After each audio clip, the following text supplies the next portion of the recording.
Okay, good morning, everyone. Just a final reminder, we are recording this briefing this morning, and it will be available on the school website later on today. If you want to catch any of the other briefings that we've done, they're also on the website. Welcome to the end of another week.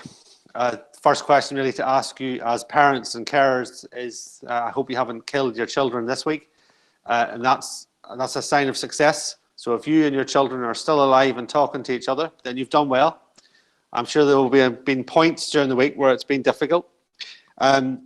We've certainly seen here in school that for the staff and the children, it's been a bit up and down at times, and we've all had points over the last week or 2 weeks where it's been tough. I'd be very grateful if you could remember in your prayers for me this week, the Akpeki family once again. Tony Akpeki's funeral took place this week, and I'd be very grateful if you keep him and the family in your prayers at this time. I'm sure we've all got people we want to remember and keep in our thoughts and prayers, and I would just ask if we could all pray for each other at a time that is challenging. So our Prime Minister announced a few days ago that schools should expect now to be closed until at least the 8th of March. This is disappointing news for us, and we had hoped that we would be able to return after February half-term, but the indications being made by the Prime Minister are that it's now going to be the 8th of March. So we will adjust our plans for an 8th of March return for the children. So there's a few things that we wanted to talk about this morning to help us get from where we are now to that date. The first thing that I wanted to highlight was that next week is Mental Health Week, and the purpose of Mental Health Week in schools is just to raise awareness that everybody's got mental health, and sometimes mental health is really good, we're feeling very resilient, and other times mental health is more shaky, and we need others. So that's what we'll be talking to the children about a little bit in the assemblies next week, particularly the assembly at 10:30 each day. That assembly aims more at the older children. And what we're encouraging the children to do next week, and your help with this would be gratefully received, is to wear something bright when they come onto the assembly. If you've listened into any of the assemblies, you know we love to make fun of the children. So we've asked them to wear something bright on the call next week. So it could be a bright hat, it could be a bright scarf, could be a bright pair of socks, could be a bright pair of gloves, just one item that's a bit colourful, a bit silly, and that will help with the participation in the assemblies next week. I think in school it's next Wednesday, we're asking the children of the critical workers to wear one bright item when they come into school, but wearing something bright when they come on the assembly next week will be very good. And if you tell your children if they wear something bright and silly, I will endeavour to make fun of them in particular and pick them out, and we'll pick up on that theme about mental health next week. Second really quick thing is that if you were in reception, nursery or year one, you would have been offered the loan of some books last week. 5 books that you came and picked up from the school. Just to say that next week, if you're in nursery, reception or year one, you can bring back those 5 books and we can give you 5 more, 5 different books if you'd like. So as usual, you can pick up between 9 in the morning and 3 in the afternoon from the school office. So we're avoiding the drop-off times for the rest of the school. But come anytime between 9 and 3 and bring back the 5 books and you can pick up 5 more. That's for nursery, reception and year one. Now, mental health, well-being and workbooks. It's an odd combination. But next week for years 1,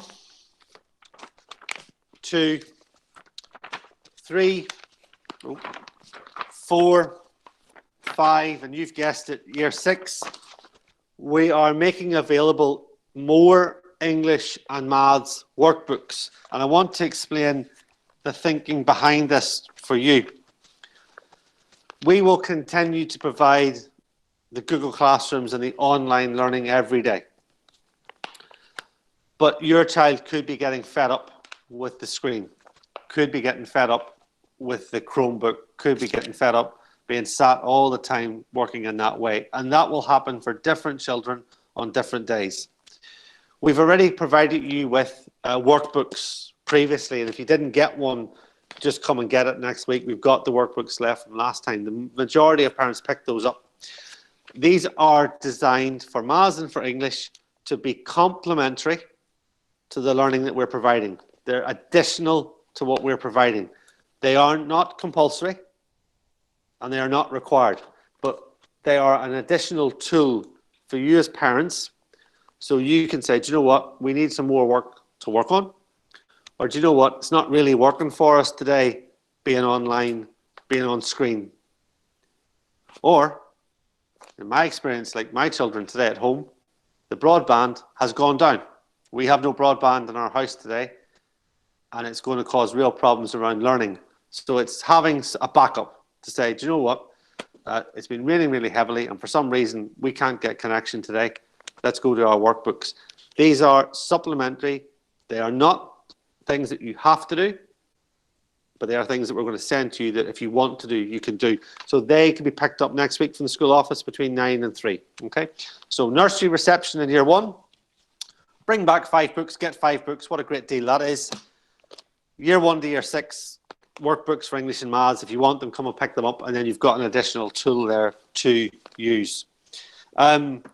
Just in terms of general information, the government provided to school staff this week lateral flow tests. So as a consequence, we are now able to test staff once or twice a week.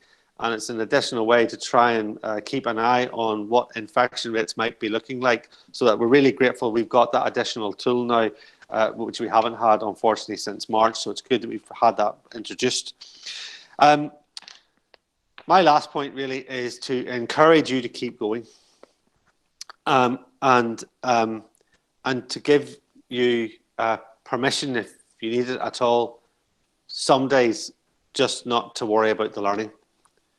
And it's for you as families to judge when that is. There will be days when it's of more benefit to you and your family and your children to leave that maths lesson and to take them for a walk. There will be days when it's of more use to you, your family and your children just to sit and read a book together and not to do the English lesson. And you are now the key educators of your children, and you are best placed to know, if you're at home, when those days will happen. And for some families, that day may not have already happened, but for most of us, we've had at least one day where it's been a struggle. So avail yourself of that opportunity if you need it.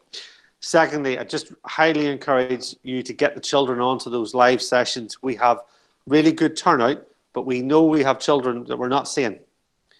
And we've got PE at 9:15. It is really good and it is hard work. We've got the assembly at 10, the assembly at 10:30. We've got the story time at 2 p.m. We've got a story time at 3 p.m. At 2:30, we've got Mrs. Atherton has been doing art. And this week we dragged Mr. Robinson behind in front of the camera to do music. He absolutely hated being live, but he's now going to do it each week as well. So those sessions are really good, and hopefully will help to motivate or sustain your child's level of interest in their work. It's an opportunity for your children to do something away from you. And it's an opportunity for your child to be motivated and to maintain interest in their learning. I've talked for 10 minutes, which is far too long. So I'm going to leave it there. I'm going to take questions in a moment. Miss Quirk's making a note of those for me. But if you could do the parent survey, that would be really, really helpful. We've had 85 responses so far from 85 families. I've read those 85. I know I've got more to come in. Mr. Kenner's dropped it into the chat again. So if you need to copy paste it out of the chat, you can go and do that when it suits you. But we'll take some questions if there are any that I can address now. Any for you, Ms. Quirk? Yes, so your first question is, when returning, so this is in March, hopefully, will we expect after-school clubs or music lessons to start? I think my best guess, yes, our intention would be to put back clubs. We may not be able to start those directly on the 8th of March. We'll have to see what the guidance is from the government at that time, what the risk assessments look like for us as a school, and what local public health are telling us. We had a briefing from them yesterday. You will know that in September, back in the autumn, we were one of the few schools that put in after-school clubs where we could, as soon as we could, because we know the benefits that they bring. So our aim would be to get those back as quickly as we can. Probably not the 8th of March, but soon after that, our intention would be to put those clubs back in again, if possible. The next question relates to the resources you showed. Could you please make these extra learning resources available to download on the school's website? I can't. I'd love to. I can't. The reason I can't do that is just copyright. So we've bought them. So, for example, this one is, what's this? This is year 1 reading. So this has got about 26 pages in it. But under copyright, we can't do that. But you can pick up from the school office between 9 and 3 any day. Drop an email to the school if you're having difficulty with those pick-up or collection times. I'm sure we can find some way around that. Or I can do a delivery charge of £50, I think would be reasonable, wouldn't it? And then 5p for every extra mile after that. But 9 to 3 every day, pick up from the school office. If that's not working for you, drop an email in and we can work something out. But we can't, unfortunately, make them available because of copyright. The follow-up question to that, are these packs available to children who attend school? We've bought, haven't we? Yeah, we've bought 1 pack for every child. Yeah, so every child in the school has the opportunity to take these packs, because we're also conscious half-term is coming up, and half-term is not going to be the usual half-term experience for many families. So you might want to have something there for them to be doing, or something you can threaten them with if they're not behaving themselves, you know, as well. Could you resend all the links to join the assembly and story times, please? The way to join those, we'll drop a message around about that later on today, because generally the kids go to Google Meets. I'm looking at Mr. Kenner here, and put the name of that in, don't they? Yeah, so the children's classrooms have all the codes, and they are kept on the Google Classrooms, and it's slightly different to this system. Here you've clicked a link, the children have codes, because that way we can keep their sessions safe. Yeah, so for example, I think it's like Mr. Hamlin's assembly and things like that. And I think it's also in Tapestry, isn't it, for the younger ones? Yeah. If you're having difficulties with that, communicate that through to your teacher, but or drop it in and we'll have a look at that. But that's how they get to them. They should be able to get to those. We've had another couple of issues with that. Oh, yeah, fine. And then another question is around children in school. They still have their usual activities such as PE and music. Is their timetable unchanged? With Lego club Okay. with children from year 2? No, the timetable is different for the children currently in school. They don't have those sessions. Because of the high levels of infection at the moment, you really have to limit the number of contacts that children have. So if they're in the classroom, they're with their teacher and their teaching assistant, broadly speaking, and they stay with them and they do the Google Classroom work the same as the children at home. So they don't have the PE because we can't put Miss Bull in there. They've got some opportunity to do music, but not the PE and things. So it's a fairly limited offer, unfortunately, at the moment. And it's the same Google Classroom work. Any other themes we want to cover today? All the questions. Okay, I know a few people put in the chat there questions or queries about that live stream of those different sessions. It's the same sort of questions we've answered, so I'll get Mr. Kenner to have a look at that.